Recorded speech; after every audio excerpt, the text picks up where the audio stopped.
शाजापुर में उनके दादाजी ने प्रिंटिंग प्रेस डाली 65 साल पहले, और वो 65 साल से प्रिंटिंग प्रेस चल रही। बाद में एक दुल्हन समझदार रही 3 पीढ़ी के बाद, तो उसने पतिदेव को एक दिन डांटा गुप्ता जी को, रात भर जागते हो, किताबें छापते हो, बिकती है नहीं, 4 कमरे भर गए, बेचने के लिए दिन रात भागते हो। अरे जब प्रिंटिंग प्रेस घर में ही है तो सीधे नोट क्यों नहीं छापते हो?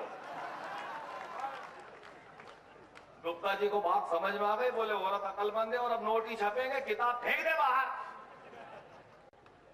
अब जीरो तो काम कर गया, जल्दबाजी में एक हिंदी का डाल दिया, नोट 10 का नहीं छपा, 90 का छप गया,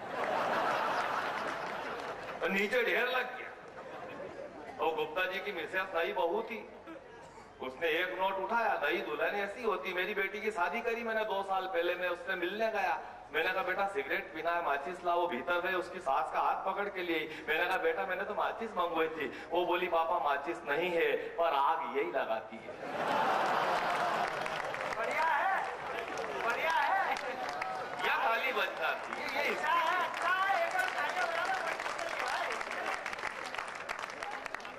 गुप्ता जी की मिसेस ने एक नोट उठाया, क्यों जी मैंने 1, 2, 5, 10, 20, 50, 100, 500 और 1000 तक के देखे थे, तुमने तो 90 का छापा। गुप्ता जी ने डांटा, बेवकूफ, जो नोट मार्केट में पहले से ही है उनको कौन लेंगे?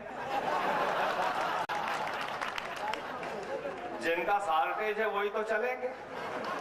अभी पिछले साल की बात, गुप्ता जी की मिसेस ने एक नोट हाथ में दिया, बोले लो छुट्टा कराओ, मैं आधा किलो तुअर की दाल तो लाओ। गुप्ता जी बेचारे घर से बाहर निकले ही थे, पंचायत के चुनाव चल रहे थे, तो नेताजी मिल गए रास्ते में, उनको ही दे दिया, बोल छुट्टे कर दो नेताजी। नेताजी नोट हाथ में लिया, गौर से देखा, उल्टा पलटा, पर विचलित नहीं हुए, घबराए नहीं, चेहरे पे कोई भाव नहीं आए। उससे कहा यहीं खड़ा रहे। नेताजी भीतर गए, घर में उनके वापस आए और 2 नोट 45-45 के हाथ में रख दिए।